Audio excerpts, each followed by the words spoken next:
মুরসালিন সরকারকে এবং রিদওয়ানকে, মোহাম্মদ রিদওয়ান, এই দুজন থেকে কে যাচ্ছে আমাদের ছেড়ে, মুরসালিন সরকার নাকি রিদওয়ান?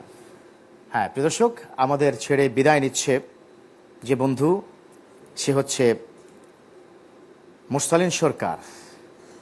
তুমি বিদায় নিচ্ছ, সত্যি তুমি বিদায় নিচ্ছ আমাদের ছেড়ে। আরও ভালো হওয়া দরকার ছিল এবং অবশ্যই আগামী বছর আরও ভালো করবে, ঠিক আছে? তবে খালি হাতে নয়, তোমার জন্য রয়েছে চমৎকার ক্রেস্ট। একজন ইয়াং স্কলার আছেন আমাদের, তার কাছ থেকে একটু নিয়ে এসো। সময়ের সেরা হাফেজ, সুললিত কণ্ঠে পড়ো কুরআন। কিন্তু এই ছোট্ট বন্ধুকে কি বিদায় দেব কিনা? বিদায় দিয়ে দিচ্ছি। হ্যাঁ, তোমাকে বিদায় দেব। ভালো করবে, ভবিষ্যতে আরো ভালো হবে তো ইনশাল্লাহ। তৃতীয় রাউন্ডে গিয়ে ভালো করতে পারবে? পারবে না ইনশাল্লাহ বলেছে, তাহলে তো তাকে নিতেই হয়। কারণ অনেকের আবার ইনশাল্লাহ কষ্ট হয়। অনেক বাংলাদেশের এরকম নাস্তিক আছে যারা ইনশাল্লাহ বললে গায়ে জ্বালা ধরে। আবার অনেকে ইনশাল্লাহ বলে আল্লাহর উপর তাওয়াক্কুল করে পরবর্তী রাউন্ডে যায়, এবং সেই বন্ধু হচ্ছে আমার এই বন্ধু মোহাম্মদ রিদওয়ান। মাশাআল্লাহ, যাচ্ছে পরবর্তী রাউন্ডে। আরো ভালো করতে হবে, ঠিক আছে? শুকরিয়া। এবার আমি ডেকে নিতে চাই মোহাম্মদ ইব্রাহিম আফফানকে, ডেকে নিতে চাই মোহাম্মদ তসলিমকে এবং আব্দুর রহমান বিন নূর, তিনজনকে। আমরা এই তিনজন থেকে পেয়ে যাব গ্রুপ চ্যাম্পিয়ন। বিদায় দেব একজন বন্ধুকে এবং আরেকজন বন্ধু যাবে পরবর্তী রাউন্ডে ইনশাআল্লাহ।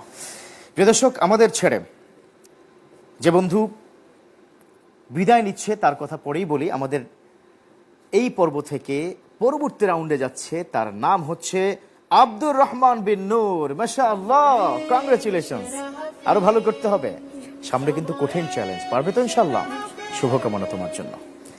বাকি রইল দুজন, একজন হচ্ছে ইব্রাহিম আফফান, আরেকজন হচ্ছে মোহাম্মদ তসলিম।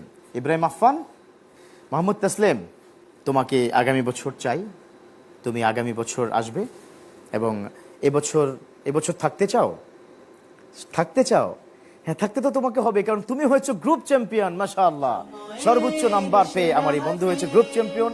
তোমার জন্য রয়েছে চমৎকার একটি মেডেল, তুলে দিবেন হাফেজ কাউসার আহমেদ নুরি। মাশাআল্লাহ, গ্রুপ চ্যাম্পিয়ন বন্ধু মোহাম্মদ তসলিম, গ্রুপ চ্যাম্পিয়ন।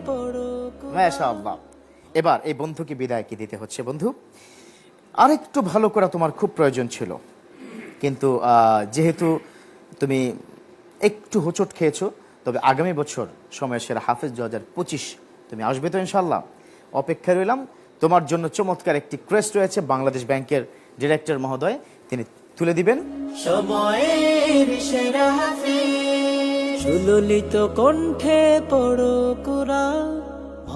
বিদায় বন্ধুকে বিদায় দিচ্ছি, আর পরবর্তী রাউন্ডে যারা 4 জন রয়েছে তোমাদের সাথে দেখা হচ্ছে সেই প্রত্যাশায় জাযাকুমুল্লাহ খায়ের। ঠিক আছে, সকলকে ধন্যবাদ।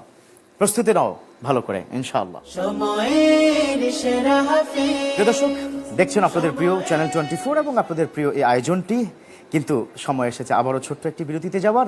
দেখতে থাকুন আপনাদের প্রিয় চ্যানেল। ফিরছি কিছুক্ষণের মধ্যেই। সময়ের